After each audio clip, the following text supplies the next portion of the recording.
Well, Ralph and I are starting off day 7 down one man. Time to grind hard, bud. We'll miss you, Alan.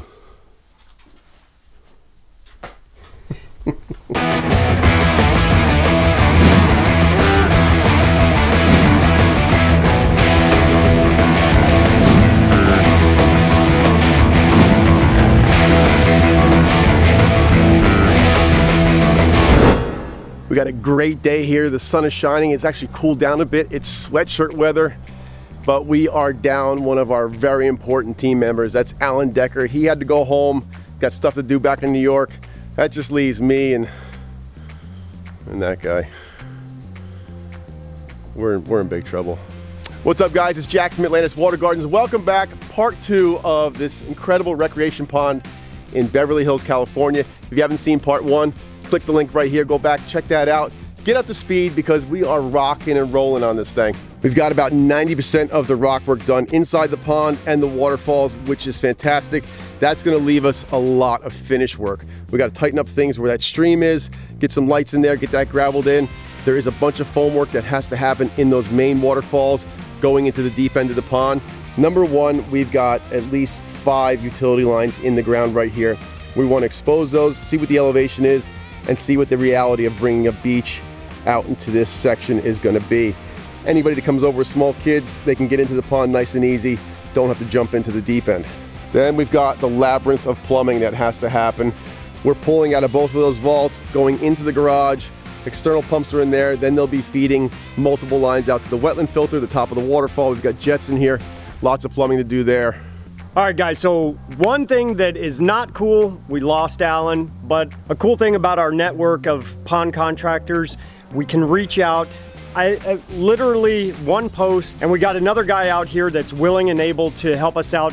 Brian with Aquatopia Water Gardens. Brian with Aquatopia Water Gardens decided to take time out of his schedule to come help us out to make sure this gets finished on time.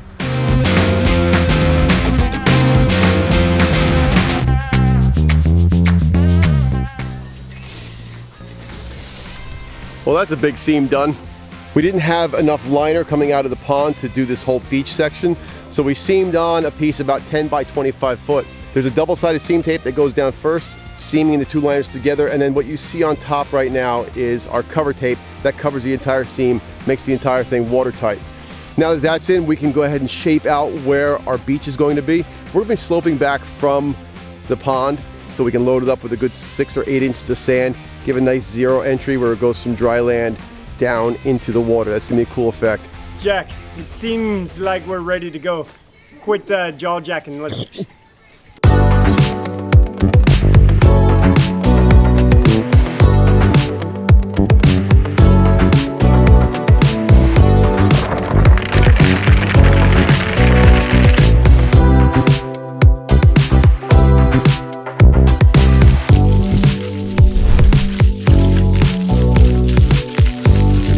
Normally, when we reach this point, we're washing down, we're pumping all the dirty water out. That means, I'm telling you, it's gonna be a very short time before we fire this up. Well, we still got some work to do. We are gonna get this pond cleaned out. We're just about done rinsing and pumping all the dirty stuff that was in here from the gravel and the rocks and whatever other ancillary stuff happened again when we were building this pond. That's all getting pumped out. We're gonna start filling this thing. We're looking at well over a day's time to fill this pond. We figured somewhere between 16 and 18,000 gallons of water need to go in this system, so it's gonna take a while off the hose. Some of the things we were able to check off our list are this beach area. How great does that look? That sand coming down around those boulders that we set inside there, like a seating area there, coming down, and the water's gonna start showing up right around here, and then just transition down into the pond. It's gonna have a heavier grain. It's a beach sand. It's kind of expensive too, because you don't want to put a regular sand in that once you put water to it, it clouds up and stays in suspension, will not settle out. This stuff, when it gets wet, it'll go up and it'll settle right back down. It shouldn't be a huge problem for migrations. Inevitably some sand, because of those guys, will be getting into the pond, but it's not a big deal. Waterfalls are done. I went through this morning and foamed everything up, made sure we're good to go with all our cascades. The main falls are looking great. We ran the garden hose through them and the water's doing exactly what we wanted it to do. Major things to finish, we've got plumbing that needs to be done. We've got to run our suction lines from our pump vaults up into the garage.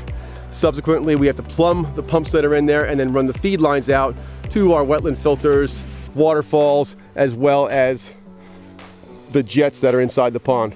Beyond that, we've got some edging to do. That does take some time. We want to make sure we do it properly, get that liner up, proper elevation, so we don't have any spots where water could potentially weep over. Wetland is pretty much done. We're gonna do a final rinse and pump on that. That's good to go. We've got a little bit of tie-in work on the old stream. That shouldn't take very long. This is the point in the job where things can really slow down. There's all kinds of little jobs to be finished here. Everybody's tired of being out here. This is day 8. What's today, Tuesday? Today, Wednesday? Today's day 8. Yeah. We're here day 8. And we are looking in really good shape. I want to see this pond filled by the end of the day tomorrow, and we're plugging it in before I leave here on Thursday. Let's get this thing finished.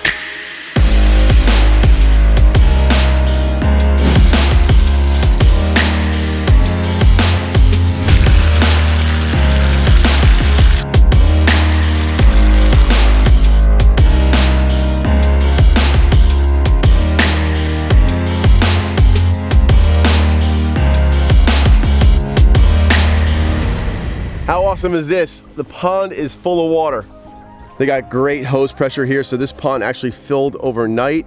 It's looking really good. This morning, I worked on just tightening up the waterfalls. Those are all ready to go, and I'm filling up the constructive wetland filter just so I can test some of these cascades, and it looks like it's doing well. The big project we have for today is plumbing. All right, now we're hooking up the plumbing on our suction side of things in our pump vaults. So what we're doing is we've got a huge 3-inch union, and then we've converted from 3-inch to 4-inch to reduce the velocity of suction coming in. That way when debris decides to pick up, it's not too much that's going to be into the pump baskets, because these are small baskets, so we don't want to fill those up with a bunch of debris. The idea is to go from inside our vaults with 2 suction lines. We've got one in this vault and one in the other. 3-inch hard pipe. It's going to be going through this trench and into the garage. The biggest drawback to using external pumps is they are a bit loud. If we had them outside here next to the pond, you would actually hear the pump as well as the water passing through all the plumbing. So getting it inside the garage where you can't really hear it is going to be great for the auditory, as well as getting that stuff out of sight, because there's going to be valving and stuff along with accessibility to the pumps. So if it's in the garage, it's not out here in the landscape, you don't have to try and hide it. It makes things nice and neat.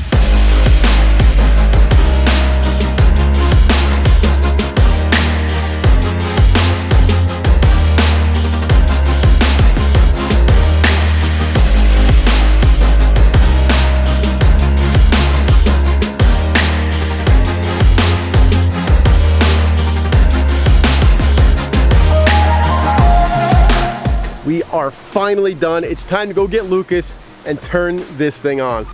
All right, Ralph, we're ready to fire it up. Fire in the hole! It worked. Wow. You guys actually got this working. I wish Alan was here to see this. It looks amazing.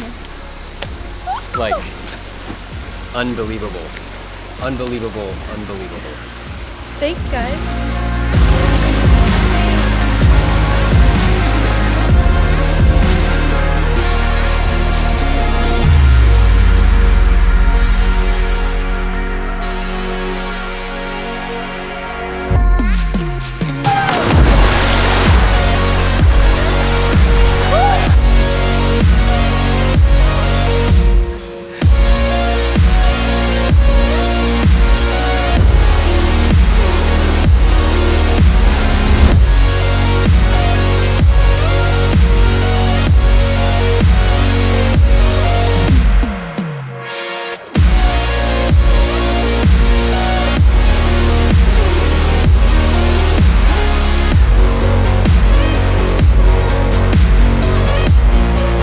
Give you guys an entire walkthrough of what we built here in the last 10 days. But first, I want to tell you what made this particular project so special. It was having 2 of my very best friends with me on this project here in Beverly Hills.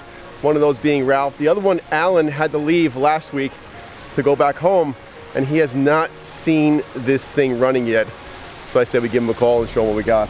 All right, Alan, we're gonna take you on the walkthrough that unfortunately you had to bail out and weren't here for. Bail out, huh? All right, let's go. Wow.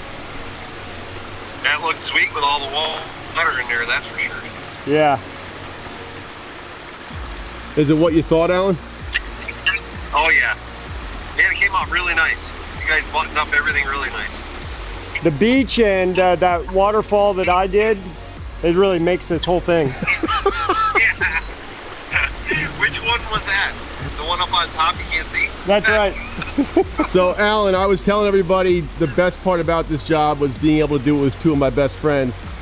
That whole experience for me was what made this all worthwhile coming out here.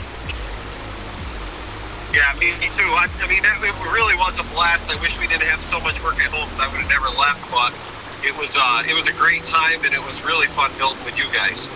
There's so much going on with this pond, it's hard to pick like what my favorite part is, but this beach is definitely one of the contenders. Having that entryway where it goes from ground level, just sloping down gently, and then you have that water washing up against the shoreline.